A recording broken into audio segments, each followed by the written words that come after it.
Alrighty. Here we are getting ready to review this first game. Where'd my arrow go? First thing I'm looking at is just hero selection. So we got Genie on a long range, Talonage on Torbjorn, got some Zen play, some Sombra, I remember this one a little bit, and Braki on Ramatra. Let's see how this goes.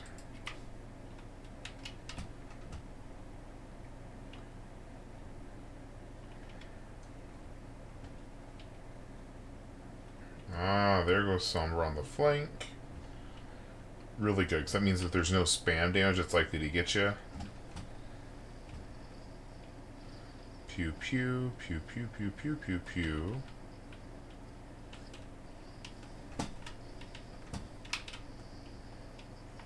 Good peel from the Mercy, keeping her alive. Oof. So, let's go back and just look at this one a little bit. Just keep track of how much damage is coming out. So there's... Oh! Ooh! Nice just living there, Andrew. But, and now with that Nemesis form, those Nemesis punches do, I think it's like 50 some odd per hit. And so, yeah, there's just no chance he's just going to punch right through. 3, 4, 5. Alright, that's basically a team kill. Well, should be. So, even though that was cute, that was a bit of a stagger, but more useful than just dying, so. But, they're getting the push. Okay, this spot right here. The poke game. 1 second. Oh, there we go. A lot of people love, and like, heck, you can actually see, I'm pretty sure both Ramatra and Orisa are doing it. This sightline is really popular because if you're doing it right, if you follow Ramatra's little bullets, if you can get up here, you can shoot all the way down that sightline. Like a Widowmaker can get a decent peak angle on that. Let's see who else can get an angle on it. However, long range folks, get up here to the second high ground, you're going to get a much better advantage point. And it's going to be harder to poke, because right here, oh, sorry, this little stairwell is just screaming, hey, hit me with a headshot of any kind. It fits the character's hitbox, and even if they don't get a headshot, they're still going to get a body shot, body shot, body shot. Such a deadly narrow passage. So when you're poking this, honestly, I wouldn't poke it unless you're a tank, because it's just one slick Hanzo and you're done.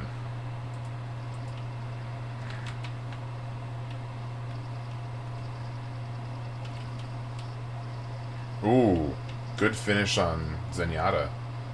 Wasn't even a flank. Ooh, good save there from the Ana. Oh, this Sombra play. That's just mean. Like, didn't get a kill, but still pulled resources from 2 people. So, sadly, proof that Ramatra is not invulnerable during his ultimate. He's strong, and he's dangerous, but he's not invulnerable. Oh, rip that sleep dart.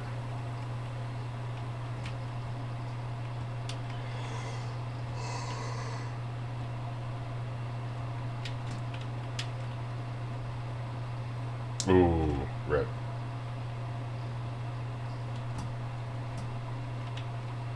Okay. I'm going to pause here real quick. So right now we're getting a split. So we've got same sight line, just on the other side now. Ana's getting some cheeky poke damage. You can probably get away with it, but any long range player with their salt is going to get a shot through that and get a pick. But you got the 2 of you. All the way back here is a DPS and a support getting controlled by Sombra. Now, admittedly, it's also Ace holding them up. Even if he doesn't get the kill here, which he doesn't, it just added another 4 or 5 seconds to their walk back. So yeah, I'm not gonna... Oh, maybe. Oh! And then gets the mercy value. So, again, didn't get a single kill, but look at that timeline. So right now we're at 3:02. Let's back up 20 seconds.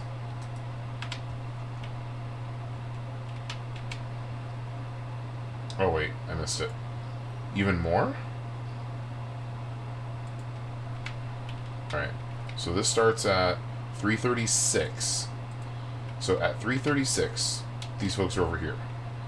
And we're stuck in this split. Keep in mind, a spawn timer is 10 seconds. So, goes for it, doesn't get it. If they had just walked straight there, they would be back with the team by now. But they've got to poke and shoot, and where's that Sombra? And then it's more time, and now it's Mercy Hanzo. Still didn't get him.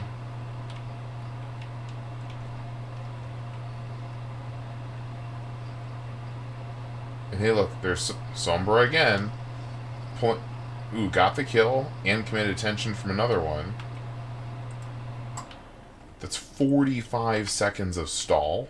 You know how like if you're trying to stall the car, go May and you can ice block on it for 6 seconds. Or Lucio can dance on it, but he's still vulnerable. That Sombra play, even though ultimately Ace only got 1 kill. That role of Sombra is to basically force cooldowns and attention. In this case, he stole 45 seconds and basically gave these 4 people, 2 supports, a DPS and a tank, a 4v3. Or yeah, actually no. It was basically a 4v2 because one of them died and then they kind of kept trickling back from spawn. So you don't have to do like a full team spawn camp to create a problem, but if you can force those flip arounds, that's really powerful.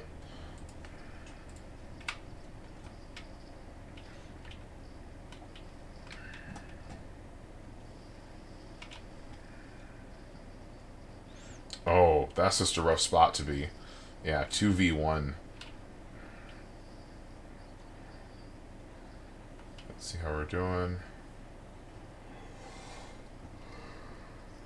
Hey. I might need to go to bed. Nice EMP, but... ooh! Just barely got away with that one. Now, admittedly, Ace got a bunch of clamping here by himself because he's a really good player. However, sadly, the other DPS way over here, and Zenyatta can be another great cleanup tool, but Zenyatta didn't have much of the angle either. Had a little bit, kind of poking through this death angle, but as far that, like, if you could wait until Zen got up here and you can open that up, you know, 1 second, and get all this sight line, that'd be a lot better. Now, admittedly, Ace didn't have a microphone today, so that's a whole different issue. But in general, just you don't have to call every single ult and so on. But hey, I've got EMP, and then not just call it, but collectively the team needs to wait to get in position to get value out of that, especially the active ults. Support ults tend to be passive ults where you react. Like, ooh, we're in danger, I'm going to trance. Ooh, we need healing, I'm going to Moira ult or something. Or I'm going to drop the beat. But for these active ones like EMP, Shatter, things like that, you want to make sure you get value. In this case, Ace got it himself. If just one more person had a good angle, that would have been a team kill. And instead, you got 2 kills and almost lost a tank for it, which is really only a net +1. And any ult, you've got to get at least +1 value in order for it to be good. In other words, 1 ult to get 1 kill without losing anyone. And so, anyway. Good poking. Ooh. That's risky. And, yep, that one cost you your life, Merrick. Got a little greedy. Alright. Good sustain on the Annihilation.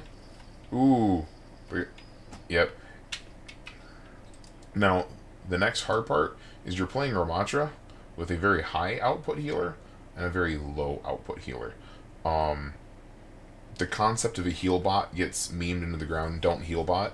When Ramatra goes into his ult, that's the point where you need to turn into a heal bot. Because if you don't, he's either going to die or he's not going to get value fast enough. Because he can forward block, but that forward block angle is like maybe 45 degrees right in front of him.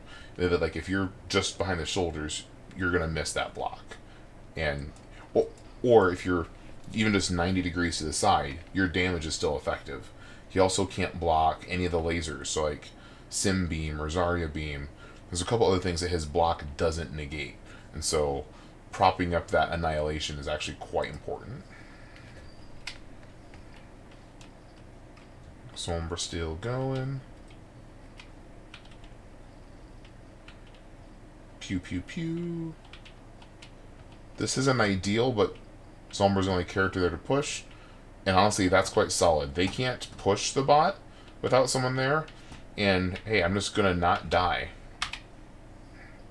So, going back to knowing when the team fight is lost. In this case, Ace just looked at it. Ooh, there's 5 of them and 1 of me. Maybe I should not pick this fight. And because he was playing Sombra, well, just go stealth and hide. Or, in this case, get the backline. And now that the team is back, let's jump in and get some value. So by just not feeding and not dying, made this a 5v5. By not catching that, could just walked right in face first, died, and left your team in a 5v4.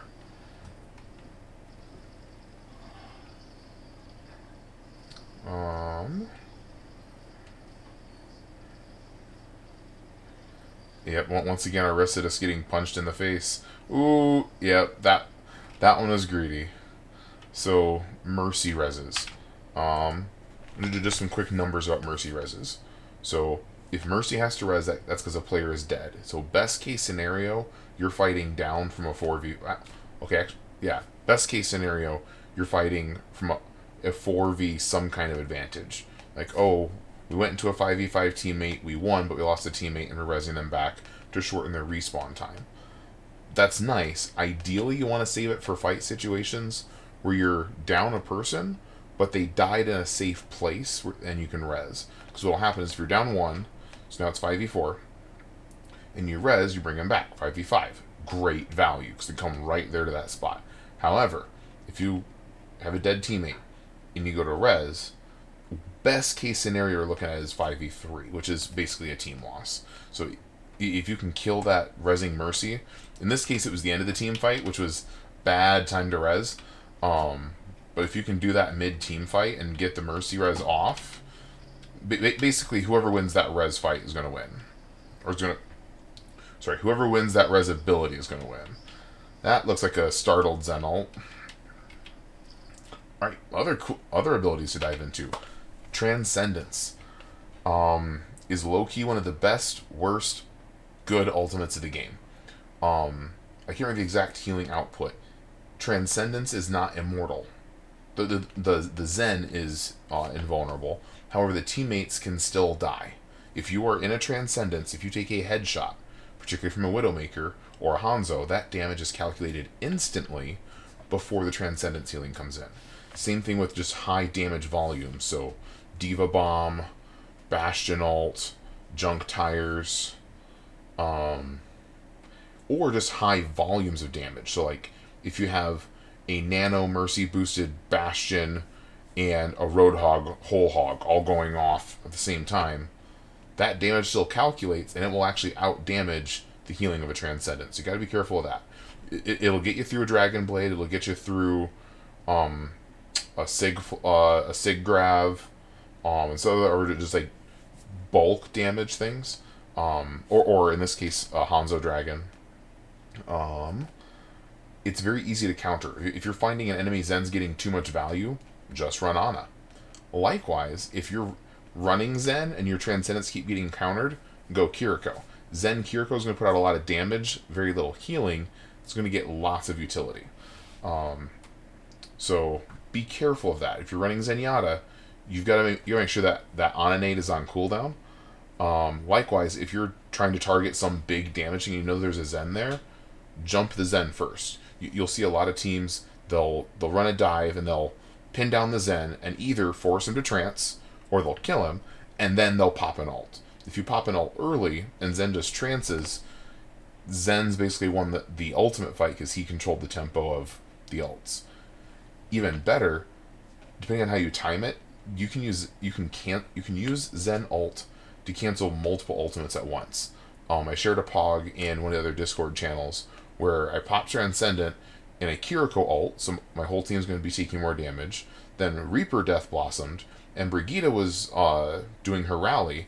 They used 3 ults, I used 1, and we won the team fight.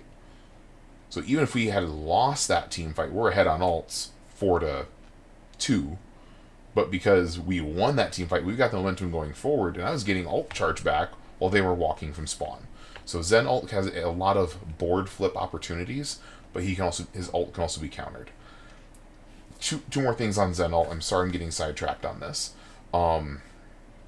If you're playing Zen, you've got to realize you're going to be a high target, especially when they know you have ult.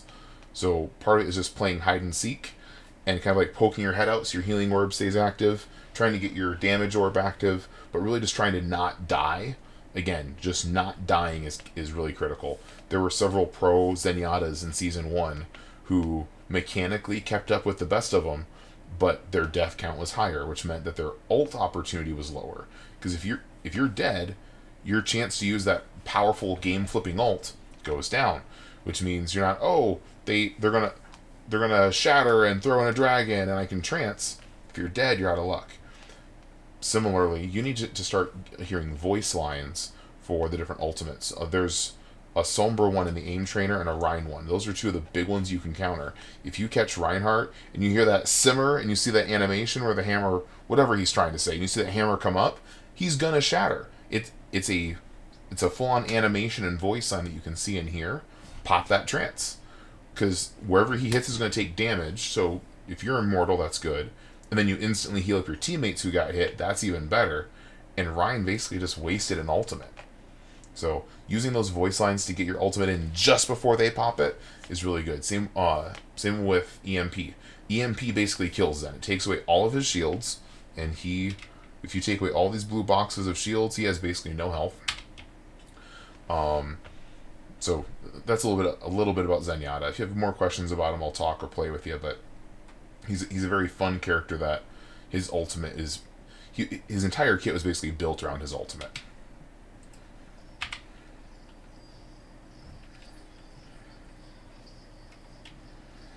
Oh, another beautiful ultimate.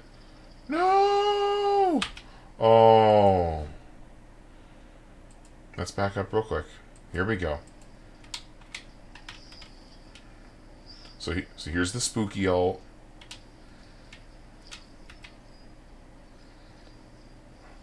There's some damage here and there. No one's dead yet. Boom! That is a beautifully placed ult. That's going to damage an EMP 4 out of the 5 targets? Or maybe it's just 4 of the actual targets. Yeah, because the 5th one's in spawn. So all 4 targets got damaged and hacked. However, the only person who can actually get damage in on them is the Zenyatta, which isn't bad. And if Zen backs up and takes this angle, he can chunk them down a little bit. But Ama can't do much. Maybe sneak a nade through there. Same with the Ashe. Maybe possibly get that tight little angle like right to here, but it's going to be very hard to capitalize on that. And so, let's come down here to our slow motion tool. So yeah, Ana got a purple in there. And they're still hacked. Wait for it.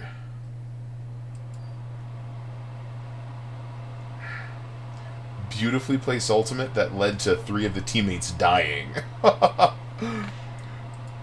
Sorry, we have to watch that one again. I don't want to, but we oughta.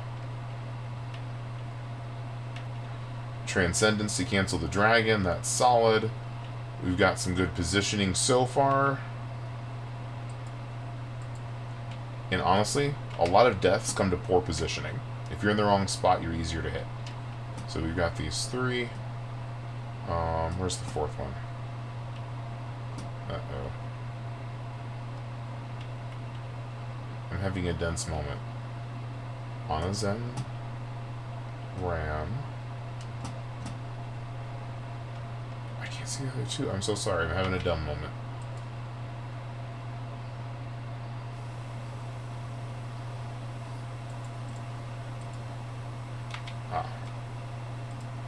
Okay. So now we're getting a little closer. Kiriko pops ult here. In general, with the way Kiriko ult works, unless you have a high intensity counter like a Zen ult or a Lucio ult, just get out of the way. The damage and the speed from Kitsune Rush is a little busted right now. I would not be surprised if Blizzard gives it a slight rework or like a slight nerf or a rework. But right now, if they Kitsune and you're not using any counter ult, and in this case, well, yeah, red team has some counter ults possibly. I would, instead of, you don't just want to die, but rather get out of the way. Keep in mind, Kitsune's coming down this way. If you just walk into this room, they can still come to the end of the Kitsune right here and speed shoot into the room with the blessing of Kitsune, whatever it does. So you have to actually move 2 positions out of the way. So had that been me, I would have either moved down here and then moved down here and being ready to use either side of the wall as natural cover, or Kitsune's coming here, let me come here and then down this way. But instead, let's see what we do.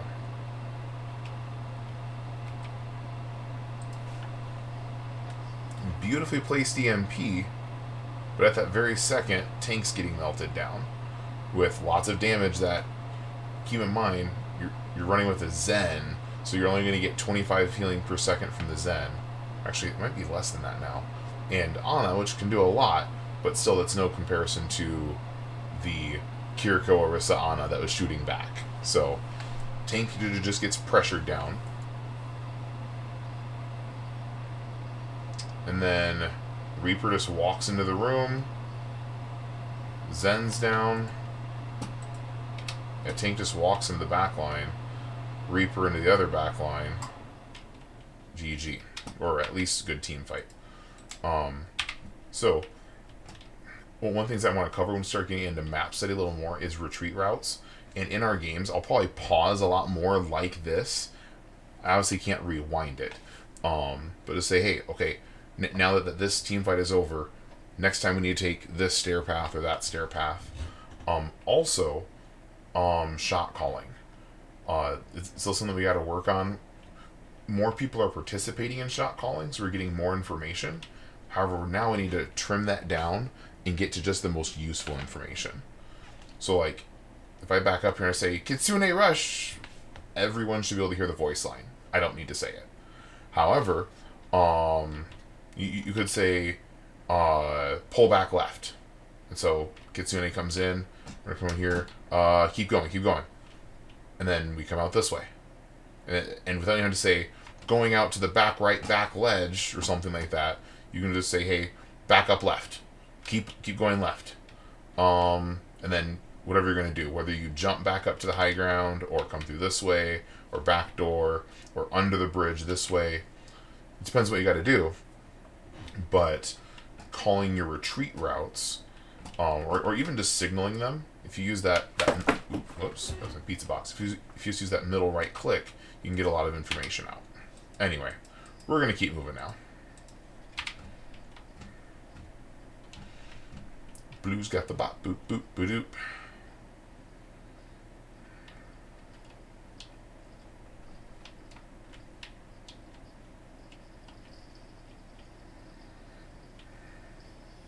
So super long poke game.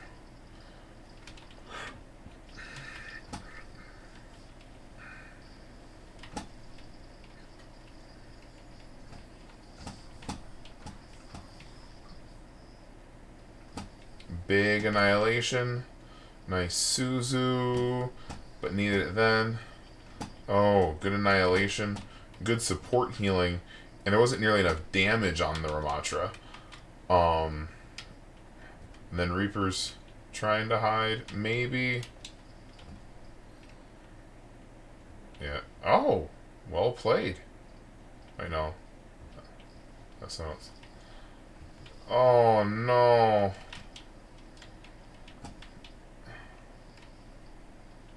Nice save.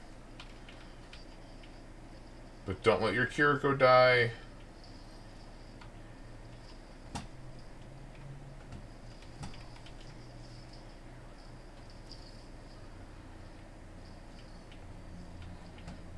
Oh. Yeah, I was to say, it's like most deaths are due to bad positioning.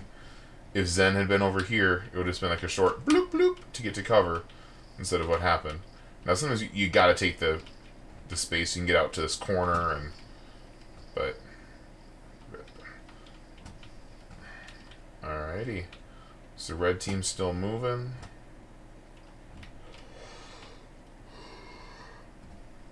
Alright. Okay. I'm sorry. So many pauses. This is a point where you gotta look at effective range. Ramatra's damage in his normal mode has... I'm pretty sure it's limitless range with no damage fall off. Which means... If you want to shoot, he could come literally back here and get shots through. This way's got a little more room. Whoops. Yeah, all the way up to this little gate. Now, at the same time, he also has his Nemesis form, which gives him frontline presence. That's his real strength as a tank, is he has strengths at both ends of the engagement that not all tanks have. Reinhardt, great in-your-face tank. Roadhog's a great mid-range to in-your-face tank. Sigma is meant to be mid-range to longer range, but mid-range. Zarya's got that mid-range. Orisa is really the only other long-range tank. And so, for Ramatra to be able to do both, super long-range and punchy, is useful. But Ana, now admittedly, Ana's going to want a bigger sightline here, but as far as healing effectively and controlling the point of attack, Ana can do that from all the way back here. Ana has no damage or healing fall off. Ashe has a little bit of damage fall off, so might need to scoot up a smidgen.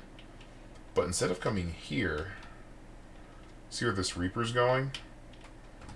Reaper is not effective up here, unless you get the Blossom I think is about to happen. However, Ashe, this is fish in a bucket. Good night.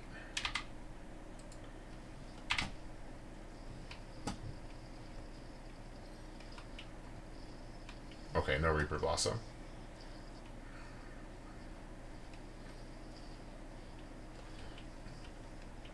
Two-person EMP. Not... Ooh. And now a different... Oh! Alright. So, we need to talk about pressure. And space. A lot of reviewers and analysts talk about tanks are supposed to make space. Kind of. In this case, the Ana made space. I think it was Clive. Yeah. So, if we back up just a smidgen. Bloop.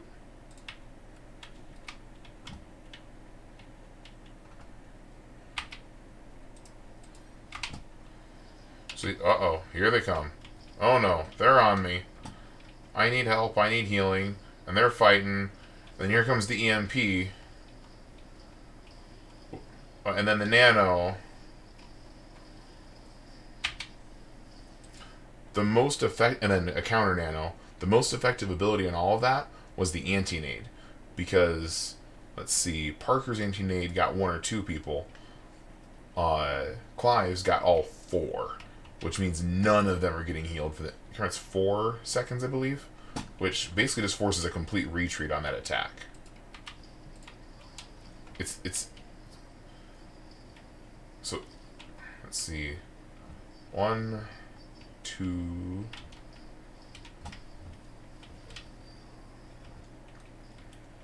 three, and then Sombra TP's out.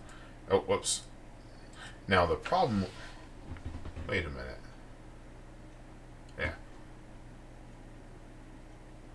So yeah, it was basically 2 ults for 2 ults, but led to a win. So even though it took some counter ults to get that pick, decent value, and you got the bot back. Honestly, in terms of like pace and balance, if you never use more than 2 ults, and your opponent has a habit of using 3, that's basically a game winner right there. It's like playing someone in Super Smash Bros. That doesn't have their A button, or they have to use the A smash in order to get it. So 1 ult already has 2 kills, 3 kills. Oh my Lanta! Effectively 4 kills, and then it runs out. And now Reaper's probably gonna get staggered. So yep. Okay, there you go. But that's the point where you're not gonna get away. Should probably just die. And all that was on 1 ult. So they still have the 1 with the second one coming up. Oh wait, no, they use. Oh, there's a switch. Not a switch. Trance. Okay.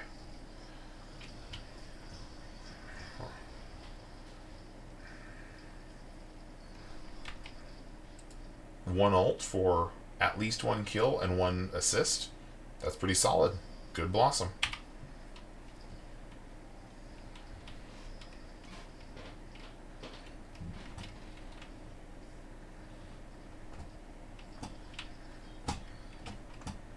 Good job, Bob. Oh, that's just perfect placement. And then, oh, that's beautiful. Again, it's all about pressure. You got Bob pressuring one side, Sombra pressuring the other. That's a good play. The fact that the Orisa didn't go down is frankly amazing. Here comes the run back. Okay, the run back. The overtime. If it hasn't happened to you yet, you deserve to have it happen to you. Okay, we're down by 100 meters, and then you pull it back and you win. I've done it a couple times. It's the best feeling ever. Likewise, I've had it nearly to the end, and had a team run it back on me where we lost 3 team fights in a row. You can't, even when overtime hits, you can't just sell out, okay, we just have to win one team fight, or just do something really cool and we win. You still have to play it like a team fight, confirm the eliminations, force the displacement, but you can't do it with foolish or reckless ability usage. I can't remember what happens after that. That's just something I gotta say about all overtimes. It's not over until the victory or defeat screen ticks.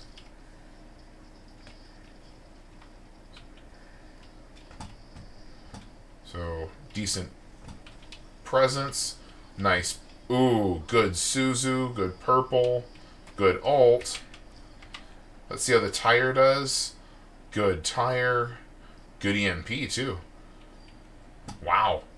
Good pushback. And then, yeah, that Ana's got to get out of there. Okay. So, this is the hard part of the map, where people are like, don't get off the robot. Correct. If at all possible, don't get off the robot.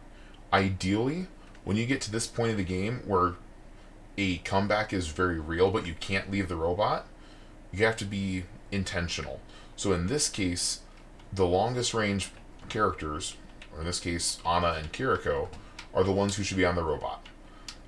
Don't pin down your tank and your DPS to pushing the robot, because they're the ones who are going to confirm kills and give you the space to push the robot. So in this case, sending off a DPS to confirm a high value kill on a big support player, that's important. If you had a Winston, this would be the time you want your Winston to get up here to get a height advantage, or you want your sniper to get in position. Don't just yell at the teammates to get on the robot. That may actually be a losing strategy, because if you just put all 5 people on the robot, junk tire, game over. Sig flux in the air, game over. So that also means you need to have a designated person. And so, like, let's say I'm Parker, I'd say, okay, I've got the robot, and then everyone else can scatter. That also means when those ults come in, like Sig Flux, or Annihilation, or Junk Tire, the supports have to be away from each other. You have to be like a solid 20-30 game meters apart, where they can't kill you both at once. If they get one of you, you can still deadlift and come back. If they kill both of you, it's basically done. But realize that there's going to be a sacrificed player. So let's say this is the play, and there's a Genie Tire coming in. which, okay, can't happen against you right now, but so you've got a tire here. One of you stays, everyone else has to scatter. You gotta look at which way your team's going and go different from them. So just using these four as a metaphor, I would say, hey, Genie, you stay on it, because Reaper has Wraith. And if Reaper gets sacrificed, it's better than losing a tank or a support. Then these folks, they need to go different ways. So like, oh, I'm going to go this way. I'm going to go this way. I'm going to go this way. And if the three people scatter in different directions and Reaper stays, only one person's going to get eliminated. But if you're running the directions that you're facing right now, and y'all end up basically in a cross of clump, they can get all 3 or 4 of you. So just a little bit about payloads and overtime. Things you might need to practice more.